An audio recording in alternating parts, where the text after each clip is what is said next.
What's up guys, welcome back to Haswork, channel Bagitan Hobby. Hari ni aku buat konten tentang Friendship Football Liga Super. Tapi kali ni kita buat awal sikit sebab memandangkan ada beberapa info lah berkaitan Stadium Shah Alam sendiri. Stadium ni dah hampir dalam proses finalizing untuk dirobohkan lah. Baru-baru ni ada satu fan Selangor, dia tulis di Twitter lah, membalas pada siapan MB Selangor iaitu Datuk Amaruddin, dan balasan daripada Datuk MB ialah MBLA baru luluskan permohonan untuk dirobohkan lah. Ini Stadium Shah Alam. Kita tahu Stadium Shah Alam akan pergi ke satu fasa baru, dijadikan Kompleks Sukan Shah Alam KSSA menggantikan Stadium Shah Alam, iaitu satu kompleks integrated ataupun city within city projek antara kerajaan negeri dan juga MRCB. MRCB ni syarikat yang antara tanggungjawab buat KL Central lah pada yang tak tahu. Ibu pejabat mereka pun di KL Central, dan projek stadium yang paling dekat ataupun yang terdekat yang mereka pernah buat ialah Bandar Sukan Kuala Lumpur ataupun Stadium Bukit Jalil yang baru lah untuk Kejohanan Sukan SEA 2017. Projek tu, renovasi tu mengambil nilai kos banyak 1 bilion lah. Ini diterangkan oleh pegawai MRCB pada pameran KSSA hujung tahun lepas, dan aku pergi sana dan aku memang berminat dengan projek ni sebab ini technical sikit, kenalah dengan jiwa seorang bekas graduan engineering lah. Jadi kita nak bercakap pasal Stadium Shah Alam, apa yang boleh kita look forward to, apakah progresnya dan lain-lain lah. Baru-baru ni ada juga aku baca katanya proses untuk merobohkan Stadium Shah Alam mungkin mengambil nilai sebanyak 20 juta. Sekarang ni semua benda dalam kadar estimation sebab banyak benda yang kita perlu ambil kira. Masalah ekonomi, sekarang ni pun ekonomi Malaysia tak berapa baik. Nilai tukaran duit kita pun agak rendah sekarang. Harga dolar berbanding duit kita ataupun tukaran wang asing yang kuat macam China pun, kita ditutup rendah lah, MYR lah, Malaysia ringgit kan. Jadi ini memain efek yang besar lah, dan kerajaan Selangor pun dah ada shifted of power. Kalau dibandingkan dengan tahun lepas sebelum pilihan raya, kerajaan Datuk Amiruddin duduk selesa lah dengan margin yang rendah daripada pembangkang, atau majoriti daripada puak kerajaan lebih besar. Jadi tak ada masalah lah, dan projek ni mungkin dilengahkan sebab ada banyak isu yang perlu diselesaikan. Tapi sekarang pembangkang sudah mula dapat tempat, terutama di kawasan majoriti Melayu lah. Ini daripada segi politik kerajaan negeri Selangor. So baru-baru ni pun ada sedikit cerita yang pembangkang buka cerita tentang Kompleks Sukan Shah Alam ni lah. Lagi-lagi kos dia dianggarkan bernilai 3.2 bilion lah. Ini ialah kita panggil keseluruhan fasa projek, sebab ini adalah seperti cakap tadi adalah satu projek integrated city atau city within city yang dibuat oleh MRCB macam di KL Central lah. Kalau kau tahu KL Central dulu dia start dengan pembinaan satu tempat transit kereta api lah, center of transportation to KL Central. Ada monorail, ada LRT, ada komuter. Itu adalah projek pertama seumpamanya. Sebelum 10 tahun lepas, 2013, bila zaman Datuk Seri Najib, Malaysia buka satu lagi Center of Transportation Hub yang lebih integrated, iaitu di TBS lah, Bandar Tasik Selatan kan. Dan projek tu adalah projek yang sukses lah selama di Bandar KL Central tu. Kat situ banyak office, banyak hotel dan lain-lain. So projek KSSA ni dia akan jadi macam tu lah. Jadi 3.2 bilion yang diutarakan oleh Ketua Pembangkang, tak silap aku, Datuk Azmin, tak silap aku ialah sekarang Ketua Pembangkang, dia ada cakap pasal benda ni. Dan masa pameran tu, dia orang dah cakap dah, nilai 800 juta tu ialah kos buat stadium saja, bukan keseluruhan projek ni. Sebab projek ni adalah projek yang agak dikatakan integrated lah, terutama ada satu saliran tambatan banjir. Memandangkan Seksyen 13 tu dah jadi kawasan kerap banjir lah. Asasnya ialah projek ni ditanggung oleh MRCB. Jadi MRCB provide all the technical and cost semua, dan in return PKNS atau MBI akan bagi tanah yang sama nilai ataupun yang ada potensi nilai tinggi lah. Kenapa kerajaan negeri Selangor dia buat begini? Mungkin bagi pengamatan aku lah sebab dia nak meremajakan sikit bandar Seksyen 13 dan juga Shah Alam secara general lah. Kita tahu Shah Alam ni dibuka pada tahun 1970-an, 76 macam tu, menggantikan Kuala Lumpur. Kuala Lumpur ni dulu ibu kota kepada Selangor, sebelum tu Kelang. Dan bila British berjaya menaik taraf Kuala Lumpur menjadi full-fledged center of their administration lah. Kita tahu dulu sejarah Malaysia ni, kalau kita way back dulu, Cara Malaysia ni ada banyak teori lah, dan kita belajar di sekolah ia mula dari Melaka. Sebenarnya bukan dari Melaka. Sejarah kita, kalau kita cakap pasal Semenanjung Tanah Melayu sampai ke Selatan Tai, itu pun Semenanjung Melayu juga. Dan sejarah yang paling lama direkodkan antaranya di Kedah lah, Kedah Tua. Kemudian bawah sikit ialah Selangor lah, itu Kelang. Kelang ialah port yang lebih lama dari Melaka, mengikut beberapa catatan, tapi ia tak jadi sebesar Melaka. Dan impact dia tak sebesar Melaka lah, sebab Melaka ni, dari Melaka bila ia dijajah, ia membuka kepada peluang pembentukan beberapa negeri lain lah, termasuk Selangor sendiri. Waris kepada Sultan Melaka yang terakhir pergi ke dua negeri, Johor dan juga Perak. Kemudian pergi ke Perak dan sampai ke hari ni lah. Jadi sejarah kalau kita cerita macam itulah. Dan bila merdeka, walaupun dalam Federated Malaya dan juga pembentukan Malaysia sendiri tak ada langsung klaus yang kerajaan persekutuan akan dapat tanah menjadi satu federal territory lah. Dan ini melalui proses negosiasi antara beberapa state. Aku pernah baca banyak teori lah, kata pada awalnya dia nak buka di Singapura, kemudian di Johor, kemudian di Perak sama ada Ipoh atau Taiping, kemudian di Kuala Lumpur lah. Kalau kita tahu, Ipoh antara tempat yang paling disebut ideal lah, sebab ia satu bandar yang teratur lah. Pada zaman tu British buka Ipoh, dan Taiping adalah antara bandar yang disukai oleh orang British juga. Dan kita tahu kan antara sebab kenapa Cameron juga menjadi tempat persinggahan mereka. Dan kalau dilihat Singapura dan juga Johor ialah seperti persis di London lah, kalau tengok di tanah Inggeris ataupun England tu sebenarnya English land, macam kita lah Malay land atau tanah Melayu, mereka disebut sebagai England atau English land lah. So di bawah sikit tu ialah London lah, di bawah sekali lah sebenarnya. Jadi kalau kita ikut British, patutnya kita punya federal territory duduk di bawah sekali.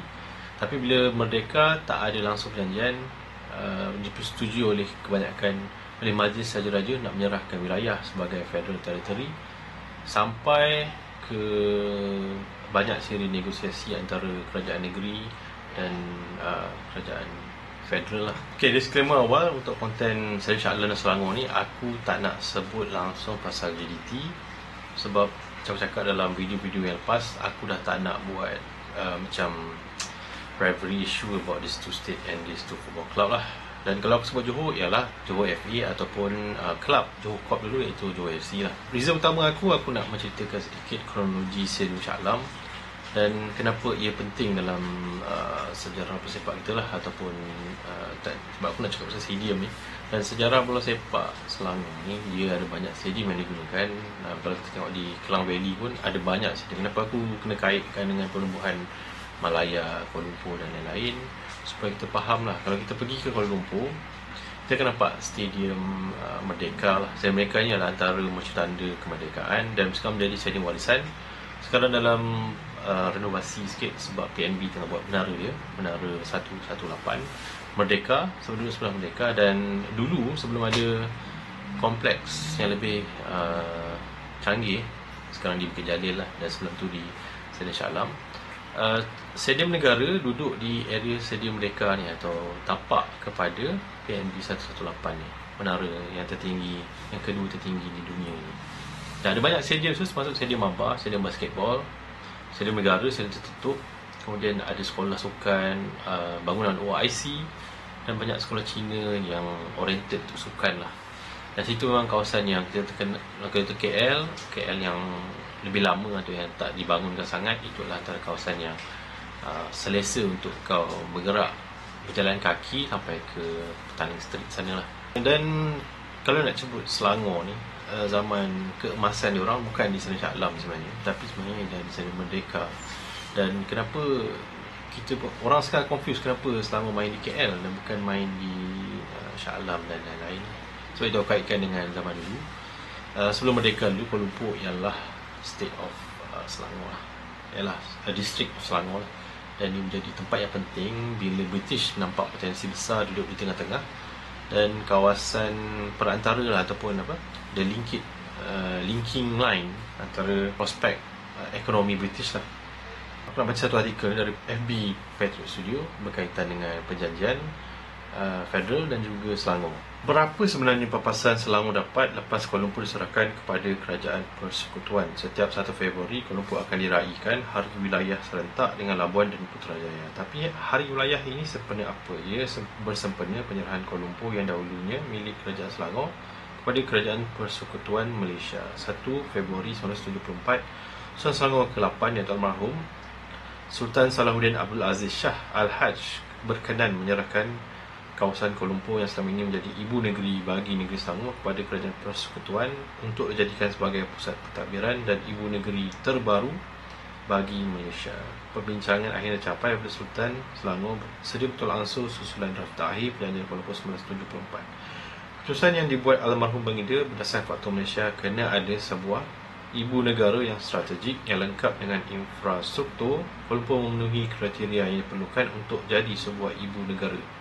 Penyerahan wilayah Kuala Lumpur pada Kerajaan Persekutuan membuat negeri Selangor menamakan Shah Alam sebagai ibu negeri baru bagi negeri Selangor. Istiadat penyerahan Kuala Lumpur kepada sebagai wilayah persekutuan diadakan pada 1 Februari 1974. Istiadat disempurnakan oleh Tuan Agong bagi pihak Kerajaan Pusat dan Sultan Selangor bagi kerajaan negeri. Istiadat ini disaksikan oleh Raja-Raja Melayu dan ketua-ketua negeri. Akhirnya wilayah Persekutuan Kuala Lumpur seluas 4,931 hektar ini diserahkan kepada Kerajaan Pusat sebagai ibu negara yang baru. Papasan pertama dari Kerajaan Pusat ialah papasan kekal kepada Kerajaan Selangor didasarkan kepada jumlah hasil tahunan yang hilang akibat penyerahan Kuala Lumpur. Jumlah yang ditetapkan adalah sebanyak RM18,637.66 setahun. Sebanyak 18 juta lebih lah setahun. Ini berdasarkan nilai hasil yang dikira bagi jangka masa Januari hingga 31 Disember 1974. Hasil pembayaran secara tahunan ini dibagi kepada 4 kali setahun. Selain itu, papasan juga diberikan berkaitan harta-harta yang diserahkan meliputi tanah, bangunan dan alat-alat kelengkapan perabot. Papasan ini telah dilunaskan oleh Kerajaan Pusat. Bentuk papasan ketiga ialah dipanggil pemberian kemakmuran bersama, merangkumi pemberian bahagian-bahagian premium tambahan cukai tanah dan keseluruhan bernilai 3.5 bilion dibayar secara berperingkat selama 15 tahun. Pada tahun 1974 sahaja, Kerajaan Persekutuan membayar 200 juta. Papasan ini digunakan oleh Kerajaan Negeri Selangor membangunkan Shah Alam, ibu negeri yang baru. Bayaran ansuran papasan terakhir dari keseluruhan jumlah 3.5 bilion ini diterima pada tahun 1989 yang mana digunakan oleh Kerajaan Negeri bagi pembinaan Stadium Shah Alam oleh Azizul Farhan. So ini adalah artikel dari Patriot Studio pada 3 Disember. Agak tertarik dengan sejarah ni, iaitu pada tahun 1989 bila installment 15 tahun Kerajaan Pusat, iaitu sebagai perjanjian pembiayaan ketiga sebanyak 3.5 bilion tu, almarhum Sultan Salahuddin Aziz Shah berkenan buat stadium baru di Shah Alam lah. Stadium tu lah, Stadium Shah Alam, yang tahu lah. Dan bandar Shah Alam tu diambil sepenuhnya nama Sultan yang lepas lah, iaitu Sultan Alam Shah. Di Sultan Alam Shah ni ada banyak nama yang kita boleh tengok, seperti yang paling terkenal lah Sekolah Alam Shah, ASIS dan SAS lah. Satu di KL, satu di Putrajaya. Sebab itu di KL, sebab dulu KL tu ialah wilayah Selangor. So complicated. Kenapa dulu Selangor bermain di Stadium Merdeka dan menjadi songhul diorang yang lama. Kalau kau tanya otai-otai, pakcik-pakcik yang lama semua cakap dulu zaman Stadium Merdeka ialah satu zaman yang sangat meriah, sebab stadium tu sangat compact dan meriah. Dan orang kalau dilihat KL duduk di tengah-tengah Selangor, orang Gombak pun kira Selangor. Jadi orang Gombak nak pergi Shah Alam jauh.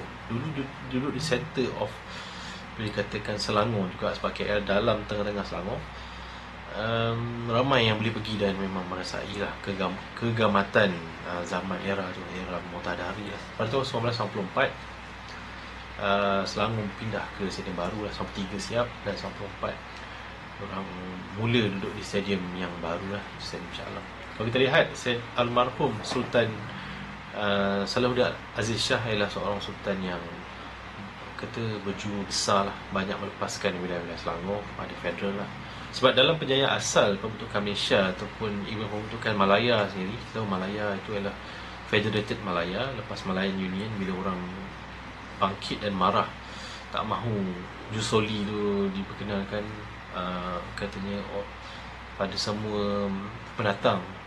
Ketika itu kita sebut pendatang lah, buruh-buruh diberi kerajaan yang sama dengan penduduk asal, iaitu orang Melayu dan orang yang campuran lain. Jadi British bersetuju membuat dipanggil Federated of Malaya, Persatuan Tanah Melayu lah, sebagai asas pembentukan Malaya dan sebenarnya asas pembentukan Malaysia pada tahun 1963. Ada banyak layer of penjanjian. Benda ni susah nak diceritakan dalam masa yang 30 minit macam ni lah. Dan bila Malaysia ditubuhkan, tak ada langsung clause yang federated state untuk federal ataupun kita panggil sebagai kerajaan Malaysia kena ada satu state khas lah. Tapi Selangor bukan bagi satu, dia bagi dua, Putrajaya dan juga KL lah. Dah tular satu dokumen tentang kos sebenar KSSA sebanyak 3.2 bilion. Bagi aku memang mahal lah, dan banyak juga yang komplain lah kenapa lambat dan lain-lain. Stadium ni katanya kos nak robohkan besar, kos nak betulkan aliran sungai, kalau banjir pun besar. Dan kalau dilihat pada Shah Alam tu, bandarnya pun dah jadi bandar orang tua sekarang berbanding bandar-bandar lain macam di Seti Alam, di Puncak Alam, di Seksyen 7 ICT sana. Itu lebih sesuai untuk orang muda lah. Tapi kerana asas pembentukan Shah Alam itu sebagai ibu negeri Selangor, jadi sebab itulah mungkin kerajaan negeri masih nak menempatkan stadium baru di Shah Alam lah.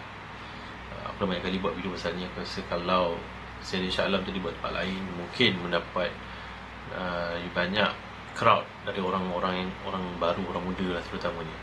Tapi masih lagi nak buat di Shah Alam, memandangkan ia ialah tapak asal pembinaan stadium Shah Alam lah. KSSA ni, pada yang tak tahu, ia lebih kepada rivalry dengan Singapore bagi pendapat aku. Aku tak nak cakap awal tadi, aku tak nak sebut JDT dalam video ni, sebab stadium Singapore telah menggantikan stadium Kallang Road mereka. Boleh dikatakan stadium yang lebih ikonik lah. Dan stadium tu digantikan dengan stadium integrated baru yang boleh tutup, dan jumlah seat pun boleh ditambah dan dikurangkan lah, sebab ia adalah satu bentuk modular lah. Arena moden, arena sukan yang moden lah. Jadi banyak event boleh diadakan di sana, konsert ke, acara sukan ekstrim ke, monster truck ke, dan lain-lain lah, indoor sport ke, basketball ke, bola baling ke, dan lain-lain lah. Jadi memang satu arena yang moden dan memenuhi keperluan hari ini lah. Tapi itulah Singapura, negeri yang kecil atau negara yang kecil. Dan mengikut pada rivalry Selangor dan Singapura, mungkin jugalah kenapa Selangor decided to let go iconic stadium Shah Alam dan digantikan dengan stadium yang lebih kecil lah. Kita tahu dalam sekitar kapasiti 35,000 ke 55,000, memandangkan ini pun mungkin model arena moden yang lebih modular. Modular pada yang tak tahu ialah satu sistem yang kau boleh buka dan alih lah. Ini satu konsep design yang lebih fleksibel. Manakala stadium Shah Alam, masalah utama dia adalah masalah bumbung. Jadi stadium Shah Alam yang baru atau KSSA itu adalah satu projek yang aku kira sebagai projek ekonomi lah oleh kerajaan negeri yang baru. Kita sedia maklum bahawa PRN baru berlalu less than 1 year, dan kerajaan negeri dia perlu perform lah. Setahu kerajaan negeri Selangor ni adalah antara negeri Selangor ni antara negeri yang direbut oleh para politician lah. Politician Malaysia ni boleh tahan lah, kita tahulah dia orang semua gila kuasa kan. Jadi kena perform, dan perform tu bukannya daripada piala yang dimenangi oleh Selangor ke, ataupun stadium negara terbaik ke, tapi sebenarnya daripada sudut ekonomi lah, terutama daripada result negeri dan performance negeri Selangor tu sendiri. Negeri Selangor sekarang antara negeri yang paling top lah sebenarnya. In fact, dia adalah negeri paling tinggi dari segi penyumbang KDNK kepada negara lah. Dia bukan satu projek stadium saja sebenarnya, tapi satu projek yang memberi nilai ekonomi lah pada kerajaan negeri Selangor. Sebab kalau kita tengok macam mana politik di negeri Selangor dan Selangor, Bangkang pun dah mula mengorak langkah, terutama di kawasan Majoriti Melayu. Kalau kerajaan negeri dia buat silap yang sangat besar, memang boleh menjadi satu isu yang besar lah. Jadi projek stadium atau KSSA ni sebenarnya bukanlah projek bola sepak semata-mata lah. Dan hopefully orang kurangkanlah bercakap dan ada bola sepak tu, bila cakap pasukan JDT kaitkan dengan Selangor. Bagi pendapat aku, patut ini disebut dalam segi kewangan dan ekonomi. Apa yang boleh dipelajari oleh Selangor sebenarnya, sebagai sebuah negeri, dia dah let go 2 wilayah yang besar untuk federal, iaitu KL Putrajaya, Cyberjaya, Sepang, KLIA. Kalau kita lihat pemberian tanah tu nilai dia, kalau dikirakan nilai asal, memang besar lah jumlahnya. Tapi dalam kadar 10-20 tahun, nilai ekonomi ataupun growth atau KDNK daripada projek tersebut beri impak yang besar pada ekonomi lah. Jadi ini satu benda yang patut Selangor atau kerajaan Selangor dia kena fokuskan untuk jadi negeri yang paling top di Malaysia lah, atau kekal stay di on top lah. Dia belajar daripada KL terutamanya. Bayangkan pemberian papasan 35 juta dan federal Malaysia ke kerajaan negeri semuanya adalah jumlah yang kecil kalau dibandingkan dengan 50 tahun pembentukan wilayah Persekutuan Kuala Lumpur. Berapa nilai ekonomi yang telah dicapai oleh Kuala Lumpur lah. Aku rasa mungkin dah bercap bilion dan mungkin boleh sampai trillion in the future lah. Kita tengok macam mana KL kan, dia daripada sebuah bandar ataupun sebuah ibu negeri menjadi kata megalopolis yang bandar yang besar. Tahun ni, kalau pada yang tak tahu, kerajaan pelancong ke Kuala Lumpur lebih ramai daripada pelancong ke Tokyo dan juga New York. Jadi melihat pada benda tu, Selangor sepatutnya cuba ambil sedikit sisi ekonomi dalam pelancongan lah. Dan kalau dibuat stadium baru ni, dia lah bandar dalam bandar within city within city ataupun high impact economy project macam KL Central lah. Memandangkan stadium ni ada linkage ke LRT lah. Aku sebenarnya dalam banyak video cakap kalau tak buat stadium baru kat situ pun tak apa, sebab dia bukan ada MRT, dia ada LRT. Tapi mana aku dah cakap banyak tentang sejarah, mungkin kerajaan negeri Selangor ni nak kekalkan image bahawa kebanyakan monumen penting kerajaan negeri Selangor patut duduk di Shah Alam. Shah Alam lah ibu negeri undisputed mereka lah. Sebenarnya kalau lihat sejarah Selangor dari zaman lampau, banyak lah sebenarnya negeri, kawasan yang jadi ibu negeri macam Jugera, macam Kelang tadi, kemudian ialah Kuala Lumpur. Dan bila Shah Alam dibuka ni, Shah Alam ni adalah kawasan yang sangat baru lah, dan dia sangat terancang. Cuma kalau bandingkan dengan dulu, daripada perumahan dan juga universiti lah, UiTM terutamanya, jadi kawasan utama lah, orang datang dari kawasan luar negeri Selangor. Dan kalau dilihat macam mana Selangor patut capitalize ialah macam nak bangunkan bandar yang moden tapi tidak mengganggu terancang yang besar di Shah Alam lah, iaitu pembentukan city within city lah macam aku cakap tadi. Dan kalau dilihat tempat lain, misalnya PJ satu masa dulu ialah bandar terancang juga, tapi PJ sekarang dah jadi PJ Old Town lah, bandar orang tua juga, dan ada tempat memang dah mati lah. Dan kalau di kawasan-kawasan lembah Kelang atau Kelang Valley, kebanyakannya projek impak tinggi ekonomi ialah kawasan yang ada mall baru. Kalau pada mall, di situlah ada kawasan ekonomi lah. Jadi apa yang boleh lihat kepada projek stadium ni ialah dia nak buat pelancongan sukan lah. Kita tengok dalam pengumuman atau pembongkaran kebanyak pengguna media sosial cakap ada unit hotel akan dibina di KSSA lah. Jadi baik tak baik, ini sebenarnya lebih besar daripada Selangor FC atau bola sepak semata. Ini adalah berkaitan ekonomi state dari Selangor lah. Jadi kenapa dia buat deal langsung pama ni, aku rasa mungkin dia dah belajar daripada federal lah.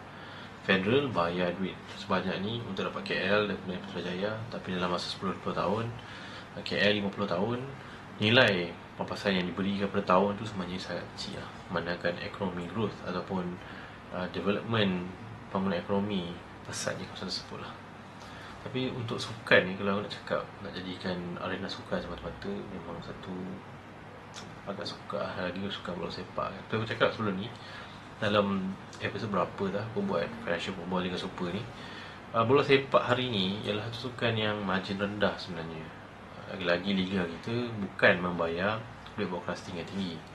Liga besar misalnya EPL, broadcasting diorang 1 juta USD ke atas. Ikut tim lah, dan pencapaian bila kau achieve ikut tangga tu, makin banyak dia akan dapat. Beza antara tangga 1, 2 dan 3, marginnya adalah 2.5 juta euro atau pound lah. Berbanding dengan kita, tahun ni prize money untuk kedudukan dalam Liga Super pun dah meningkat 96%, tapi masih kecil kalau dibandingkan dengan expenses. Kau tengok semua team sekarang struggle nak bayar gaji, fan datang stadium rata pun tak sangat memuaskan. Jadi kalau buat stadium besar-besar untuk bola sepak saja memang tak akan beri impak yang sustain lah, yang boleh boleh di maintain lah.